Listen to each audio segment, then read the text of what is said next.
fait, je vais vous parler d'autre chose complètement. מה שאני הולך לספר עכשיו זה המצב הוא פשוט. עד עכשיו, אולי תורידו פה, אתם מצליחים לראות משהו?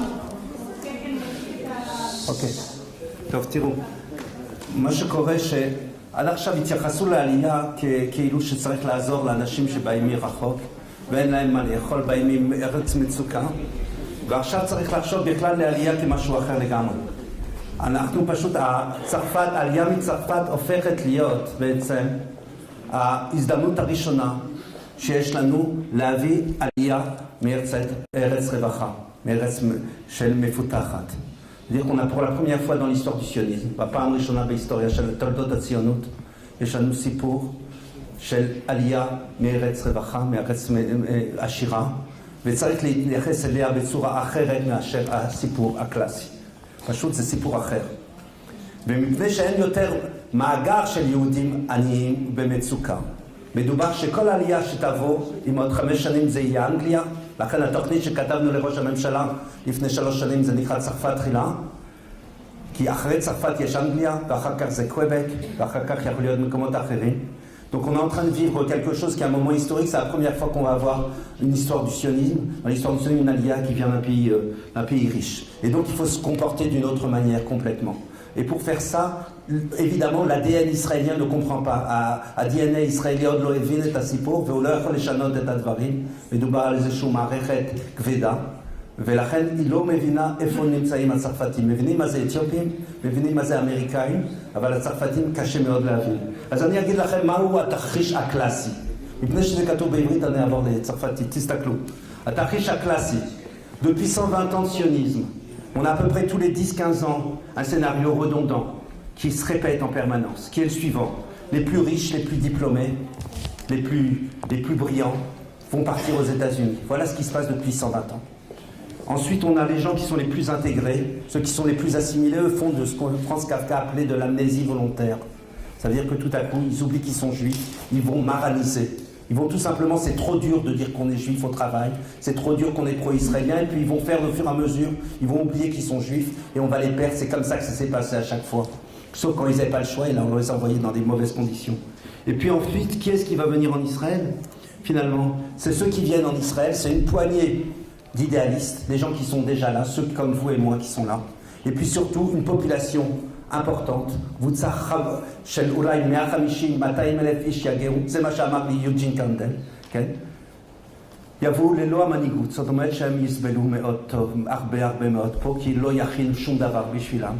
Et donc tous les ministres vous diront toujours la même chose, ben nous on n'a jamais fait, nous on a morflé quand on est venu, donc vous allez aussi faire pareil. Et voilà le scénario. Sauf que maintenant, on est dans une situation où l'État d'Israël n'est pas obligé de vivre ce scénario. התרחיש הזה יכול להיות אחרת עכשיו. למה? כי פשוט מדינת ישראל נמצאת במקום אחר. היא נמצאת במקום שהיא יכולה לקלוט עלייה קהילתית. זה אומר שאנחנו יכולים להביא האנשים האלה שהיא תחומה לכלכלה הישראלית. והיא תייצר מקומות עבודה. ותביא פה המון לכלכלה ואולי תכפיל אפילו את ה-GNP הישראלי, התל"ג הישראלי. זה פשוט הדברים ברורים מאוד לכל הכלכלנים. Tous les économistes sont absolument complètement conscients que l'Aliyah était le plus grand moteur de croissance économique de l'État d'Israël. העלייה הייתה המנוע המרכזי לצמיחה כלכלית במשך כל הדורות. Pendant toute l'année, on a reçu 1 million de Russes pendant 5 ans. Le chômage est resté à 6%. האבטלה הייתה ב-6% ולא זזה. צריך להבין שכל מי שעולה לפה מייצר 1.2 מקומות עבודה. אנחנו במשרד אחר, העלייה היא פשוט משהו אחר. Ce qu'on peut faire maintenant par contre, c'est de faire différemment de ce qui a été fait jusqu'à maintenant. Pour éviter la souffrance, ça veut dire la délinquance, les gens qui ne vont pas retrouver leur place, tout ce qu'on a eu pour toutes les grandes vagues d'Aliyah, il va falloir penser d'une autre manière. Ça veut dire préparer cette Aliyah pour qu'elle soit préparée en amont. Be'eretz hamotza. Et quand ces gens vont venir, ils vont venir même peut-être dans une certaine mesure comme les Russes sont venus, c'est-à-dire organisés avec déjà un genre de centre Merkaz Klita virtuel où ces gens, c'est eux-mêmes qui vont appeler Aliyah Koletet Aliyah. C'est ce qui s'est passé avec les Russes, c'est notre précédent. התקדים שלנו הוא העלייה הרוסית שהגיעה לפה וקלטה את עצמה, וזה המודל החדש, צריך פשוט לחשוב אותו אחרת ולבנות אותו. ואז אנחנו נהיה פה במצב אדיר, של שגשוג כלכלי ותהפוך את מדינת ישראל כמקום אחר לגמרי, וכמו שהרוסים הפכו את ישראל לסטארט-אפ ניישן, אנחנו נהיה במקום אחר, כי הצרפתים יביאו גם את הפרנץ' טאץ', יביאו את התרבות. אנחנו יודעים שכל דור ודור, chaque génération, chaque vague d'Elia apporte précisément à Israël exactement ce que l'État d'Israël a besoin. Quand ça a été les Allemands qui ont apporté l'industrie, quand ça a été les Russes qui ont apporté la technologie, quand ça a été les Marocains qui ont apporté chaque chose, est venu en temps utile. Et on se trouve d'un modèle qui est presque divin, presque prophétique. On a la Liaki française qui vient précisément aujourd'hui apporter exactement ce dont on a besoin pour l'État d'Israël, tout ce savoir-faire, toute cette économie d'une bureaucratie efficace, et tout ça, on est capable de le faire. Qu'est-ce qui ne marche pas? Pourquoi ça ne se fait pas? Alors la première chose qu'on peut dire, donc je vais rappeler simplement quelques petites choses sur l'Aliyah française. Qu'est-ce qui est en train de se passer quand même en France pour savoir à quel niveau on parle? On va parler de 5000. Chai qui va parler après moi va dire on va essayer d'arriver à 5000 par an, peut-être 7000. Moi je vous parle qu'on peut faire venir beaucoup plus de monde, au tel point que si on continue, on fait un vrai plan d'Aliyah, ça sera les goïs qu'on aura du mal à refuser ici parce qu'ils vont vouloir venir en masse. D'accord? Je ne vais pas être concurrent de la personne qui a parlé avant moi, mais on est en train de parler de quelque chose. Simplement sachez qu'en France, le problème est d'abord économique. Si en Israël on a une Aliyah, si on a un chômage de 12% et de 26% des jeunes en Israël, comme vous voyez, on a du 5,6, ça veut dire juste qu'il n'y a pas de chômage, ça s'appelle un chômage zéro au niveau économique. Ensuite, on a l'immense majorité des gens qui étudient à les universités rêvent de partir à l'étranger, et non seulement ça, mais on a aussi plus de 250 000 personnes, une ville comme Ashdod, une ville comme Nancy, qui quittent la France chaque année. Ça ne se voit pas. Vous savez pourquoi ça ne se voit pas? Parce qu'il y a 250 000 qui partent, il y en a 200 000 qui arrivent. Mais ce n'est pas la même population. Ceux qui partent, c'est 50% des premiers cycles universitaires. 50% יש להם תואר ראשון. 25% תואר שני או שלישי, אלה שעוזבים. אלה שנכנסים זו אוכלוסייה אחרת, עם גוון אור אחר ותרבות אחרת. אז בסוף יוצא שאין בעיה מבחינה דמוגרפית. יצאו 250, חזרו 250, אבל זה לא אותם אנשים. וצרפת נמצאת במקום הזה.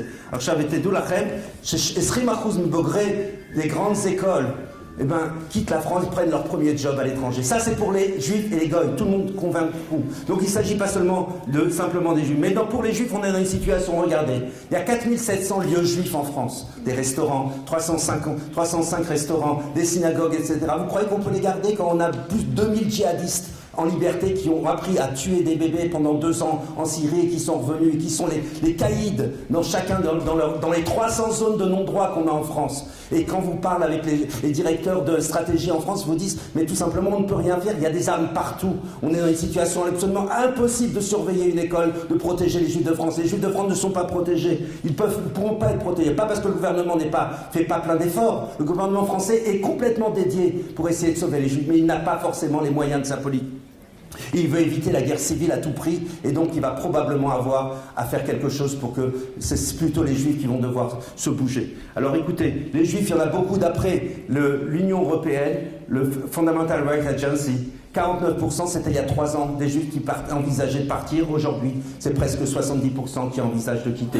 Pas forcément pour Israël, mais qui veulent quitter. Si on veut parler maintenant de ce qui se passe, très peu de Juifs en France considèrent que la France peut vraiment les protéger. Et puis, pour simplement, donc l'immense majorité des Juifs de France ne voient pas l'avenir de leurs enfants en France et pensent qu'ils vont devoir partir. Donc, si on ne fait rien, on va continuer avec nos 5000, nos 10 000, et bien savoir, ceux qui pourront viendront. Mais si on peut, ils vont venir seuls, et ceux qui n'auront pas le moyen. Moi, ce dont je parle, c'est maintenant d'aider une communal relocation. Il s'agit maintenant de délocaliser une communauté. Pas de faire comme on a fait avec l'Alliance du Maroc, où on a cassé les écoles pour en faire des petits éléments, chaque prof séparément. Il s'agit de prendre une communauté avec ses rabbins, avec ses leaders, avec ses élites intellectuelles et économiques, et de les faire venir. C'est eux qui vont créer de l'emploi. Il s'agit d'un autre modèle complètement, et c'est totalement possible. On a écrit un plan que vous pourrez trouver sur le site du JPPI, qui a été cité par Le Monde cette semaine, donc, et qui explique exactement comment ça marche, en créant des quartiers, en faisant l'accompagnement, et tout ça c'est facile. Évidemment, les Israéliens ne comprennent pas. Ou alors, plutôt, on va dire plus les choses.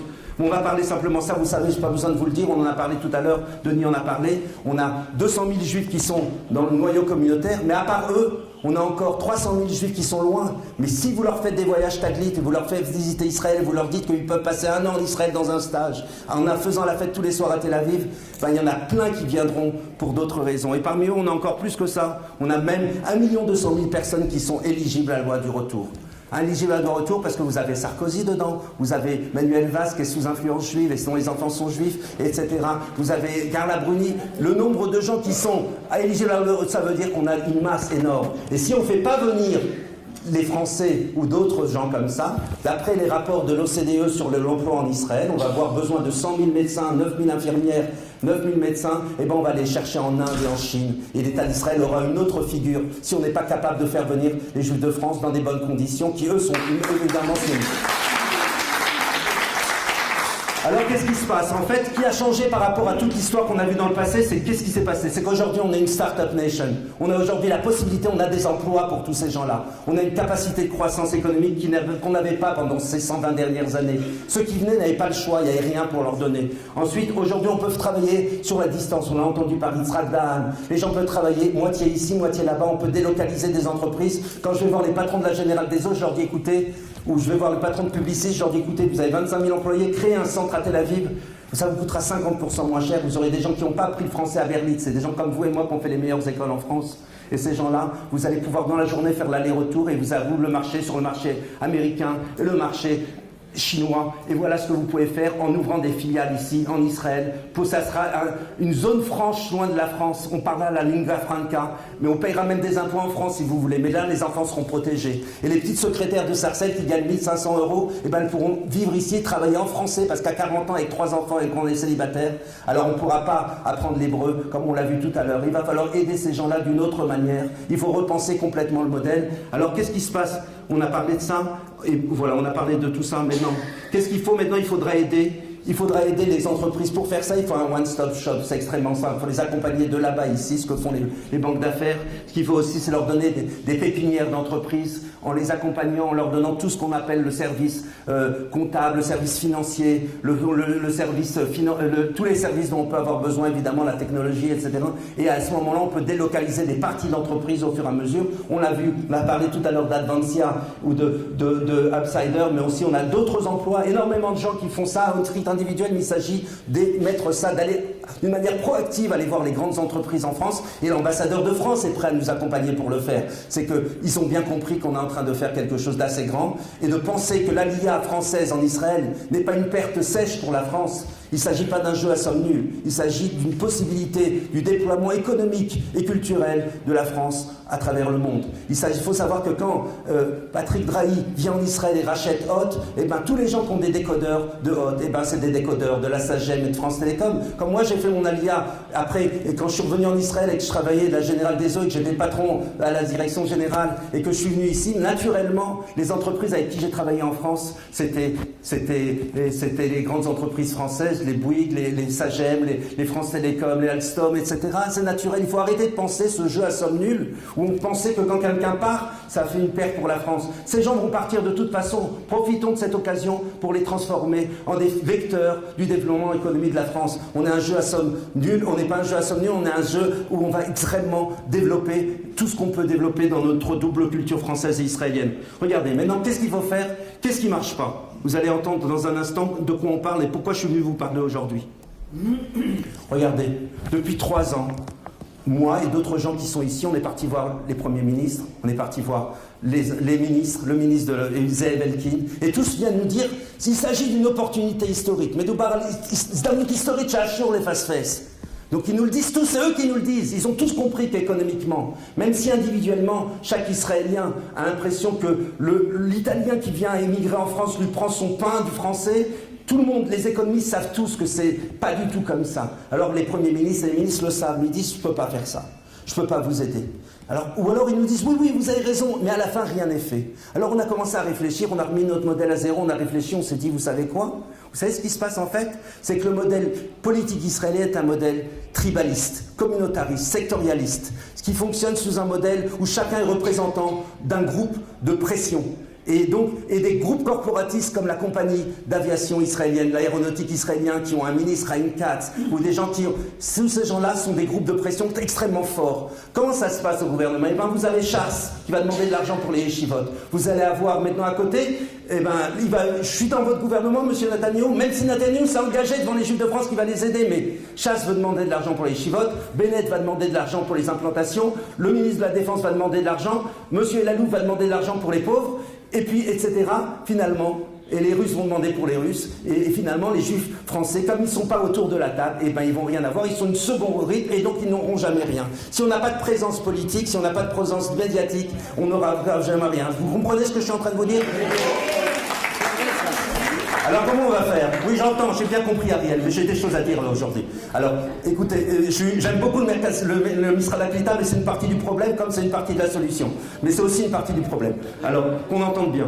Alors maintenant, qu'est-ce qu'on va faire, nous? Eh bien, nous, en France, alors je vais vous dire comment ils ont fait les Américains. Les Russes, ils sont venus, ils sont super puissants, ils étaient hyper organisés, ils avaient à la tête des gens comme Nathan Sharansky, des superstars. Ils ont réussi à prendre tous les postes, ils ont changé absolument la donne pour leur bien à eux et pour le bien du pays. C'est grâce à eux. Et aujourd'hui, ils sont tellement bien intégrés qu'ils votent même plus pour des Russes. Ils ont un sentiment de classe et ils votent pour la classe moyenne israélienne. Et ils ont apporté, c'est eux qui ont permis Israël, par leur sectorialisme, ils sont arrivés à défendre Israël pour faire transformer Israël en une start-up nation. Parce qu'ils ont été communautaristes, tout ce qu'on n'aime pas dans la France, une indivisible dont nous a parlé tout à l'heure notre ami.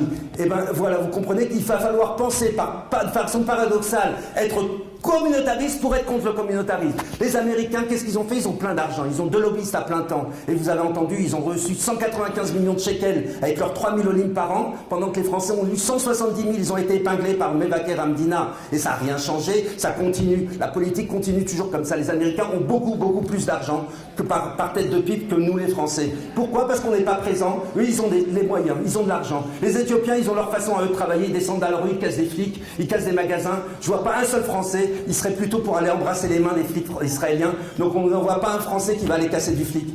Et le discours de chasse, de dire le DTT, on voilà ce qu'ils nous ont fait, etc.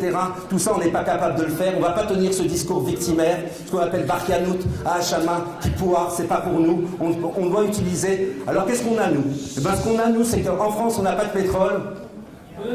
On a des idées. Alors on va rassembler des gens pour des idées. On a rassemblé une quarantaine de gens qui font partie de tous les partis politiques. Ils font partie des différents partis, depuis Meretz jusqu'à Yachad et l'extrême droite. Ces gens-là ont dit, on va falloir faire un forum transpartisan. Ça veut dire qu'on n'est pas politique, mais le politique, pas la politique. Ça veut dire que ces gens-là vont s'entendre ensemble autour de...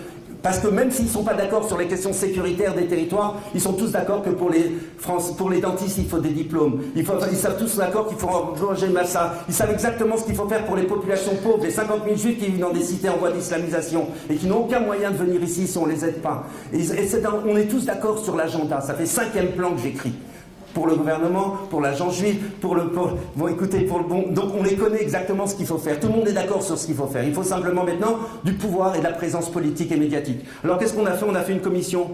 J'ai parlé un forum politique. Vous arrivez à voir quelque chose, oui. Alors, un forum politique, des gens qui vont parler ensemble politique, ils vont savoir. Mais non, le politique, il n'est pas indépendant des autres sphères. C'est-à-dire que le politique, si vous lui demandez des HLM, il va dire hey, Khaber, אני לא יכול לתת לך עכשיו דיור ציבורי כאשר לחבר'ה שכן שירתו בצבא לא קיבלו. הוא יסתכל אחורה, il va regarder derrière lui ses électeurs, et comme c'est ses électeurs qui vont voter pour lui, il va dire finalement, le jeune israélien pense que le français fait augmenter le prix de l'immobilier et il va rien faire du tout pour vous. Donc on est dans la même situation parce qu'on ne lui fait pas peur. L'influence, le lobby, ça vient de ce qu'on appelle hard power and soft power.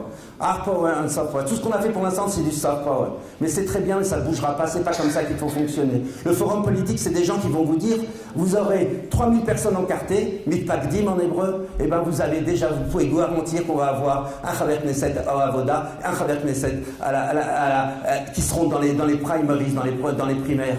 Donc on a les moyens de faire ça, et c'est très simple d'avoir 3000 personnes. Ça coûte 100 shekels pour un couple. Vous comprenez alors 3000 personnes, c'est ce que j'ai sur mon Facebook pour pouvoir faire avancer les choses. On est capable de faire ça, plus des stratégies. La procédure médiatique, elle est fondamentale. Vous comprenez bien qu'il va falloir changer l'opinion et expliquer aux Israéliens de la rue que l'Aliyah française est une bonne chose pour lui individuellement. Et ça, tant qu'on ne l'aura pas changé, il faut d'abord faire des sondages, comme nous propose Jessica ou d'autres. Il va falloir comprendre qu'est-ce qui les retient, pourquoi ils n'aiment pas l'Aliyah. Je peux donner exemple sans fin, des gens extrêmement, et qui me disent, même qui bossent avec moi au boulot, qui me disent, mais on veut pas que tes Français, ils vont nous prendre notre boulot, c'est des gens brillants, on veut pas d'eux. C'est complètement faux, ça crée des emplois, c'est comme l'informatique, c'est comme tout. Et vous comprenez qu'est-ce qu'il faut d'autre encore, à votre avis? Il faut, comme commission, il faut faire des événements de la formation. Si on veut mobiliser, Dakar, Nissi Amdi. Vous comprenez que si on veut faire si on veut mobiliser 25 000 ou 30 000 personnes en France, 25, 35, parce qu'on se bat pour les Olympiques de France potentielles, on ne se bat pas seulement pour les Olympiques qui sont ici. Vous comprenez, moi ça fait 36 ans, j'en ai rien à foutre des Olympiques, c'est pas mon problème. Ce qui m'intéresse, c'est que nous qui sommes là depuis 10, 20 ans, 30 ans, qui sommes capables de se battre pour aller chercher nos frères, comme a fait Nathan Sharansky et les refusniks qui sont venus pour se battre pour leurs frères. Si on ne fait pas ça, on n'aura rien. Donc soit on veut se battre, et il va falloir des fois être gentil, des fois être méchant. Il y aura des gens comme David Tibi qui vont être très méchants. Nous, on ne tiendra pas ce discours, mais eux, ils ont le droit, ils feront ce qu'ils doivent faire. Un comité de soutien, vous comprenez c'est quoi? Maté Lehman, Alia Mitzarfat, Zeyachilet, Rivlin, Eli Wiesel, Kol Adashim Haele, Blize, Lo Nuchal, Vekol Anshe Hightech, Vekol Anashim Shem Isavi, Vekel Mevinim Lama Ze Chashuv. On ne pourra pas faire ça un comité de soutien, bien entendu, qui sera par-delà les Français, évidemment. On aura une action sociale pour toutes sortes de projets. Je rentre simplement sur 3 points, Ariel. Premièrement, une assemblée générale mensuelle où on se rencontre et on essaye de faire coordonner les différentes commissions. Les objectifs sont extrêmement clairs. Est-ce que vous arrivez à les lire? Créer un mouvement social. Vous comprenez ce qu'on veut dire par un mouvement social avec une base? Dans une seconde, je l'envoie. Et les moyens qu'on va utiliser pour faire ça, je vous ai dit tout à l'heure, c'est des plateformes internet, des espaces virtuels, de la blogosphère, etc. Des événements en France, en Israël, faire de la formation politique. Il va falloir faire des choses. Et qu'est-ce qu'on attend dans un premier temps? On va d'abord trouver des sympathisants ici et là-bas. Voilà ce qu'on propose. Si ça vous intéresse, vous êtes avec moi. Sinon, c'est pas grave. De toute façon, l'histoire s'écrira avec ou sans nous. Merci.